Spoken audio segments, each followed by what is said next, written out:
Hi, hello, I'm Ever, and welcome back to Ever So. This will be the reading of a new fic titled The Clairvoyant Boy by Marilyn Smyham on AO3. This summary. Most people say that the dead are the best at keeping secrets. Izuku knows that is not true. Ghosts are actually the most likely to spill your secrets. He's been interacting with them for his entire life, and none of them are very friendly. In fact, they all seem to be on some sort of mission for revenge. But one day, Izuku meets a ghost who doesn't want to kill anyone. He meets a ghost who wants to help people. So, against his better judgment, Izuku helps the ghost achieve his dreams. And along the way, he helps himself. Or Izuku can see ghosts, and Oboro is one of them. The two become an epic crime-fighting duo. Chapter 1. The Ghost of Middle School. Izuku had been quirkless ever since he was 4 years old. At least that's what he had been told. But Izuku knew it wasn't true. He had a quirk. He could see ghosts, speak to the undead. Izuku remembers trying to tell people, but nobody ever believed him. The visit to the doctor who had diagnosed him as quirkless did not help his problem. His mother had been angry with him, and when he wouldn't stop talking about the ghost he was seeing, she finally had enough and had shipped him off to the psych ward. There, he had received another false diagnosis, but this time it was for schizophrenia instead. When he was finally released from the hospital, he tried to tell his classmates. The only result of that endeavor was more insults and punches thrown his way. So, Izuku had learned. Sure, it had taken a while, but he learned that it was best to keep his quirk a secret. So, Izuku was currently diagnosed as a quirkless and a schizophrenic high schooler, and nobody knew he was lying.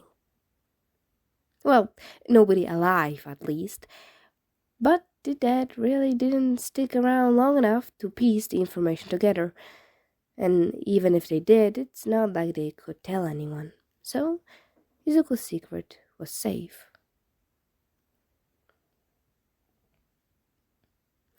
Although Izuku couldn't really blame the people that didn't believe him, as it would just make him a giant hypocrite. He didn't really trust other people, so why would other people trust him? Back when he was younger, his quirk could have been believed, except he was a young child, and young children tend to make up bogus stories to get what they want. So it wasn't very convincing. If Izuku decided to tell people about his ghost-seeing ability at his current stage of life, he wouldn't be believed. But it wouldn't be because people didn't trust him, it would be because Izuku had two diagnoses dragging him down.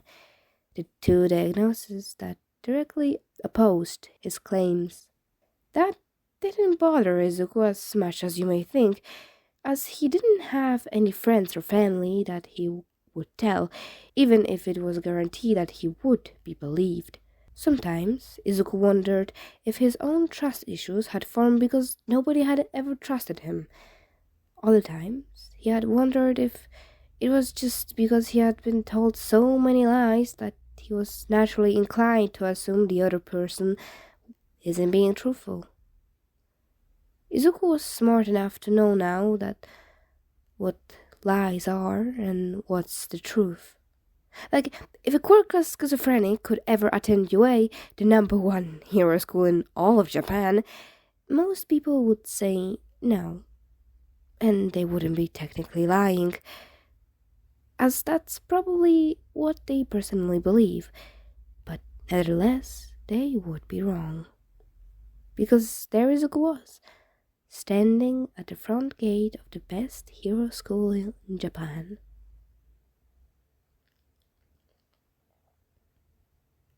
Sure, Izuku wasn't going into the hero course like his younger self had dreamed, but it still felt good.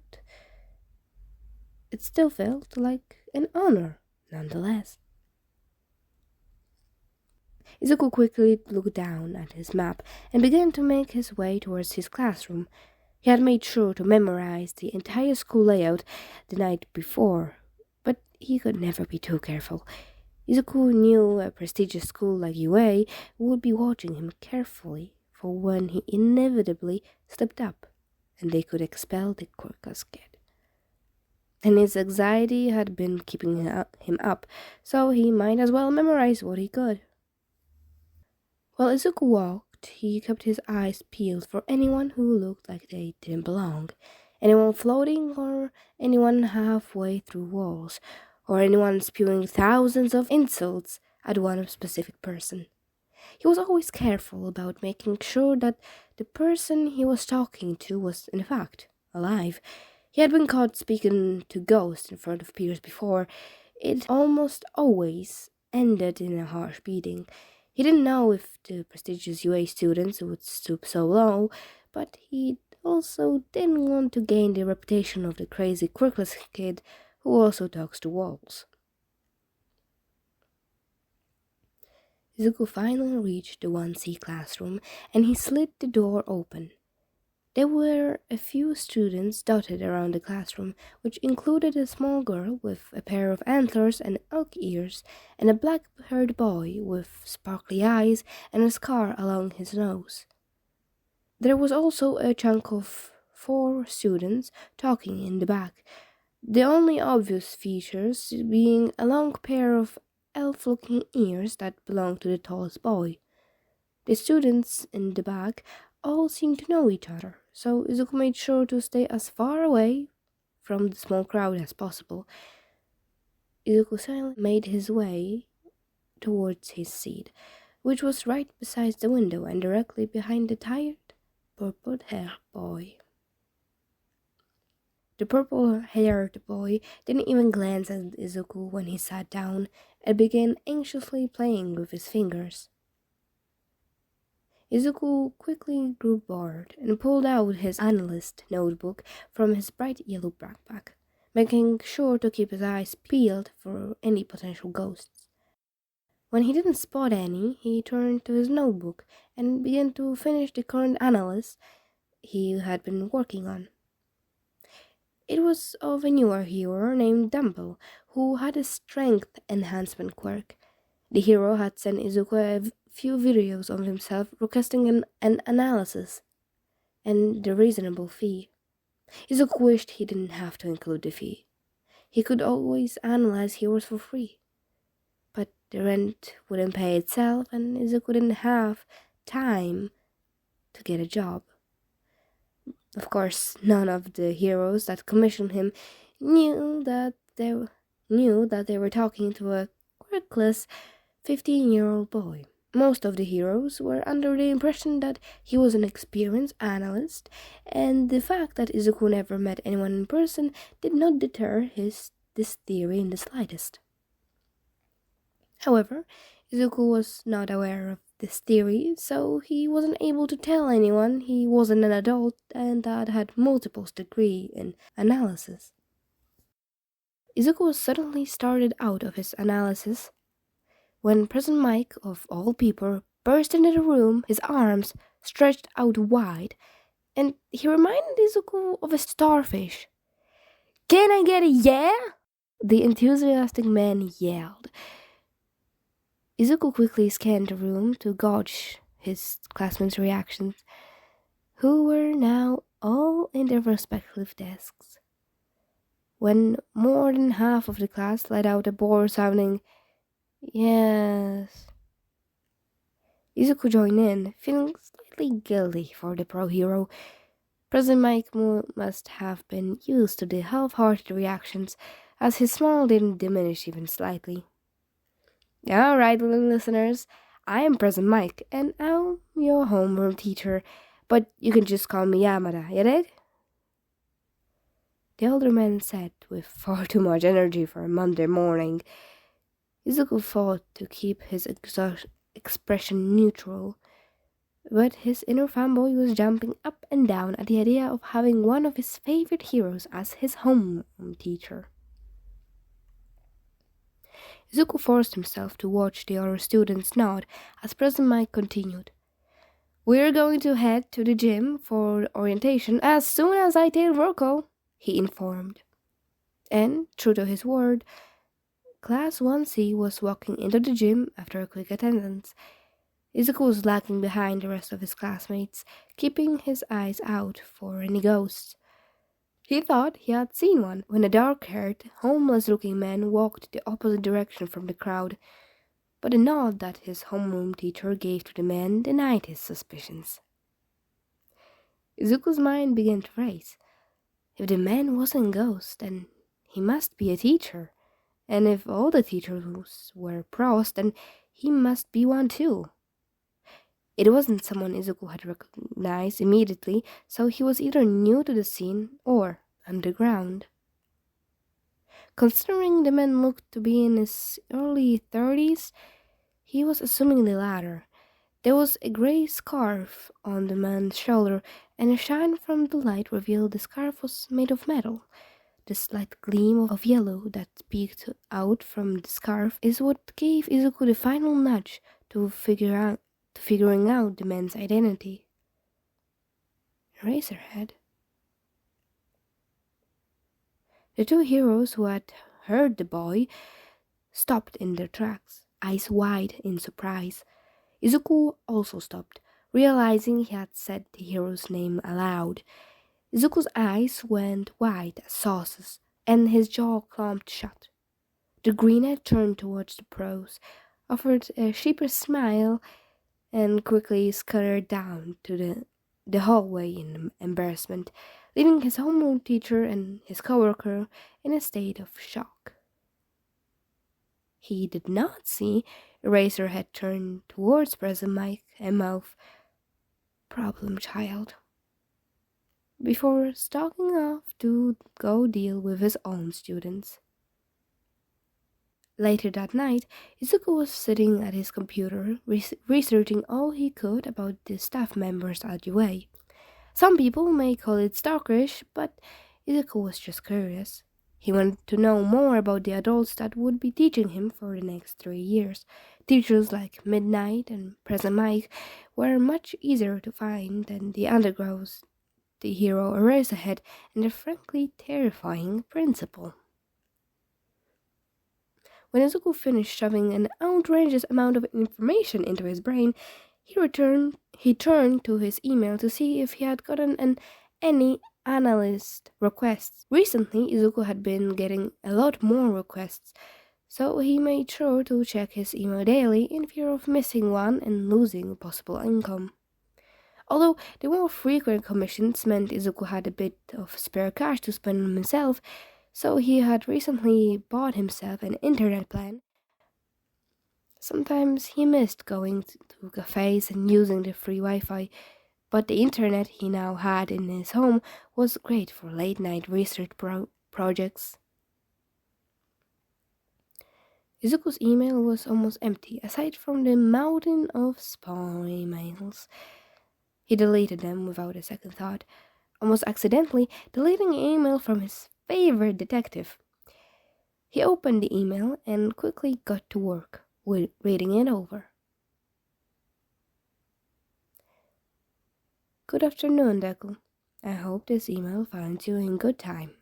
The police station and I have been having troubles figuring out the man responsible for a recent bank robbery, and we were wondering if you would be able to provide some insight. The necessary files and payment have been attached below.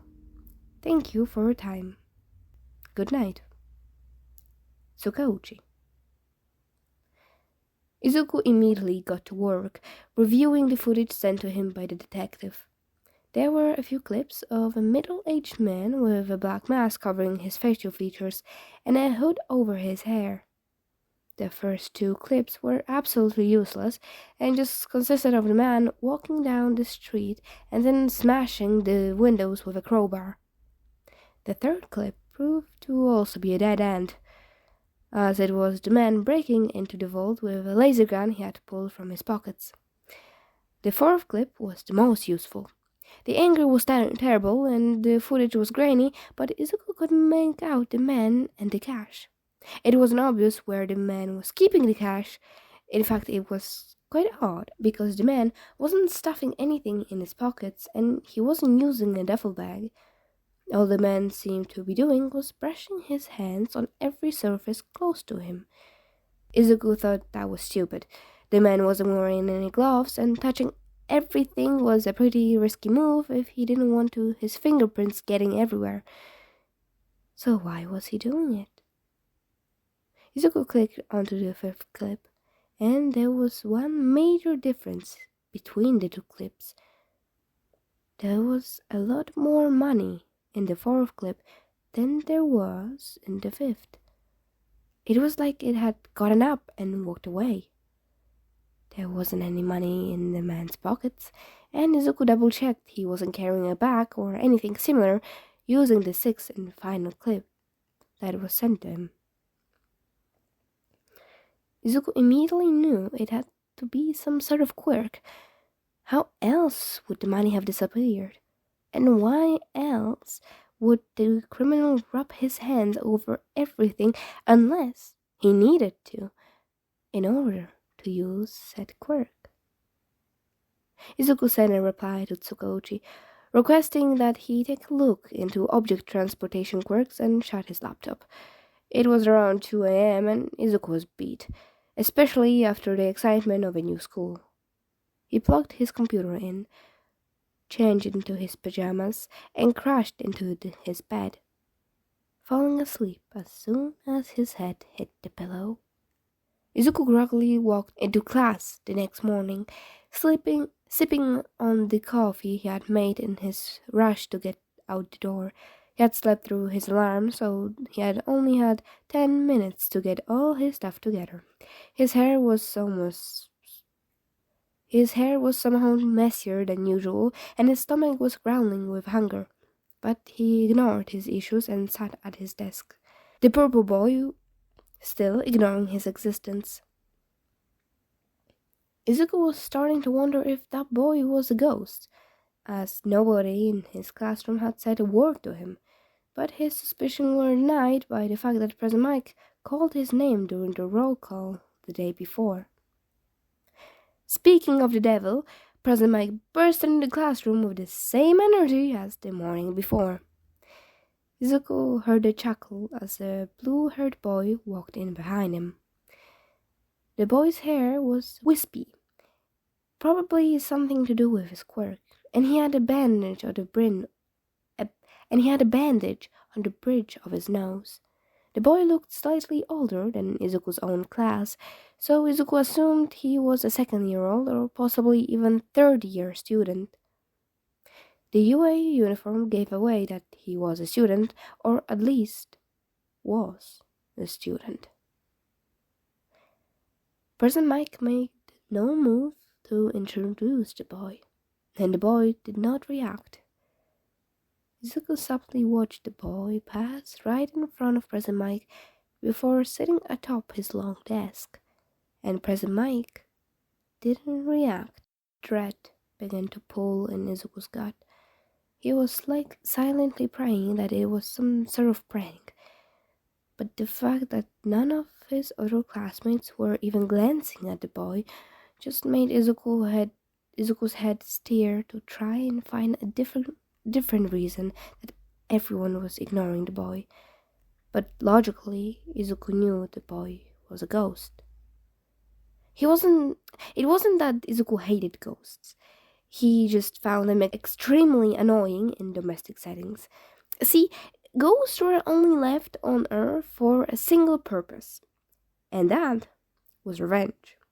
All ghosts had at least one person they would follow around and subtly annoy.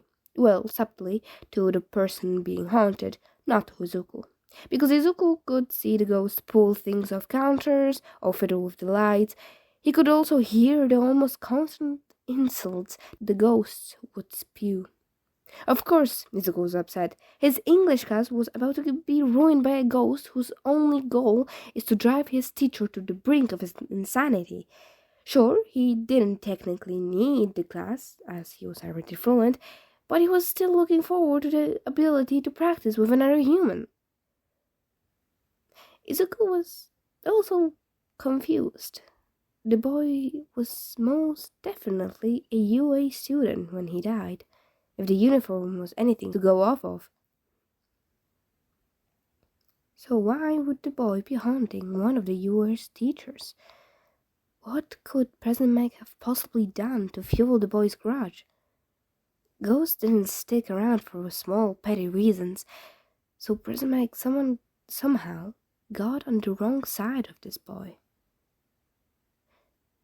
Izuku's attention was quickly stolen when President Mike began to address the class in English. So, which of you, little listeners, already knows some English? 4 hands raised, one being Izuku's and another one being the purple-haired boy sat in front of him. Izuku could also see the hands of 2 girls sitting diagonally from each other further in the back. One girl was tall, with black eyes, long black hair. The other had an obvious sheep mutation, 2 tiny horns and ears popping out of her shaggy white hair. Only 4? No biggie. How much English do you guys know? President Mike asked. The girl sitting further back from Izuku spoke first, her black eyes shining slightly. I know enough to hold a basic conversation, but not much more than that. Her accent was slightly off, but her English was good enough for Izuku to understand what she was saying. The girl beside her spoke after. I can speak the same amount as her. We grew up together, so we both learned. Izuku silently cheered. He had been working on analyzing other people's behavior, and he made a guess that the two grew up together based on the way that they were easily communicating with each other the other day. He has also witnessed the taller teen handing the other a small archipin when she had started to sneeze, which he had guessed was meant specifically for the sheep girl. The purple boy spoke next. I'm fluent, he said. His voice had a certain hum to it. Izuku was certain he had some sort of voice-activated quirk. I'm fluent as well, Izuku said, drawing President Mike's attention to himself.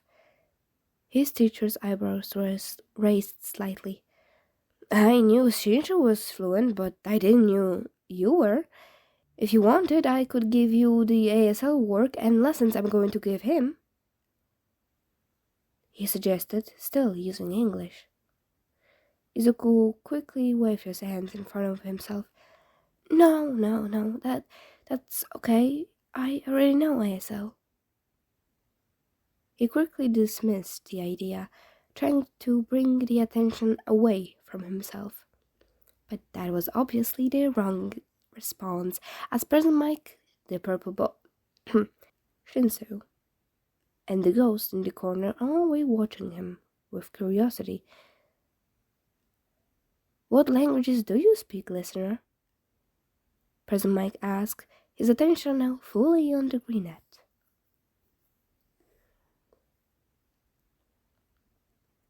Izuku wrung his hands together under his desk, not enjoying the attention of his teachers nor the ghost. I know Japanese, English, JSL, ASL, Spanish, and I'm learning French, but that's all, he responded, using English to not draw any further attention from his peers. Apparently, this was also the wrong thing to say, as Shinso, President Mike, the ghost, and the 2 English-speaking girls stared at him with wide eyes. Izuku slightly tensed as the other classmates began to clue in and also look at Izuku, although they were far more confused. "That's a lot of languages, little listener," President Mike praised. "I'll have to find something else for you to do during this class, but for now it's basically a free period to you."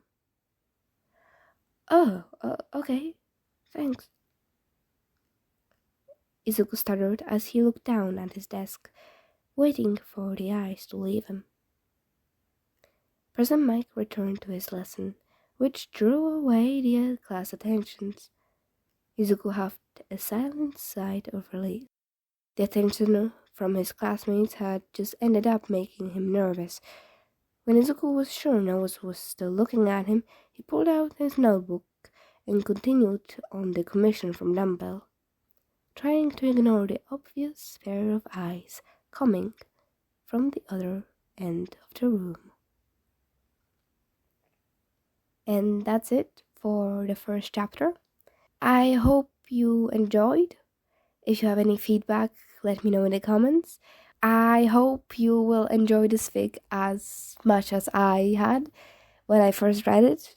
So yeah.